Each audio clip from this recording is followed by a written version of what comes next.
ഈ ഹോണി എന്ന് പറഞ്ഞു കഴിഞ്ഞാൽ സെക്ഷൽ ഇൻട്രസ്റ്റ് എന്നല്ലേ നമ്മൾ ഉദ്ദേശിക്കുന്നത്. അല്ലാതെ ആണുങ്ങൾക്ക് പെണ്ണുങ്ങൾക്കൊക്കെ വേണ്ട കാര്യം ഓവറായിട്ട് പാടില്ല. പെണ്ണുങ്ങൾക്ക് ഓവർ എന്ന് പറഞ്ഞു കഴിഞ്ഞാൽ ഓരോ ഏജിലും ഓരോ ഇതുണ്ട്. ഇപ്പൊ മറ്റേ അതാത് ഏജില് അതാത് താല്പര്യം ഉണ്ടാവുന്നത് ഫൈനാണ്. സെക്ഷൽ ഇൻട്രസ്റ്റ് പെണ്ണുങ്ങൾക്ക് ഉണ്ടാവും. പെണ്ണുങ്ങൾ ഹോണിയാവും. കുറേ ദിവസം ഉണ്ടായിട്ടില്ലെങ്കിൽ പെണ്ണുങ്ങൾക്ക് ആ ഒരു വിചാരം മാത്രമേ ഉണ്ടാവുള്ളൂ. ആണുങ്ങളുടെ പോലെ തന്നെയാണ്. ആൾക്കാർ കണ്ട അട്രാക്ഷനും തോന്നും.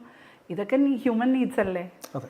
അതിന് നമുക്ക് ലേബിൾ ചെയ്യാനൊന്നും പറ്റില്ല. ഹോണിന്നൊന്നും ലേബിൾ ചെയ്യാൻ പറ്റില്ല. പിന്നെ ചില ആളുകൾക്ക് ഈ ഇൻട്രസ്റ്റ് തന്നെ ചിന്തിച്ച് അതാണായാലും പെണ്ണായാലും ഓവറായിട്ട് അതിലേക്ക് പോവും.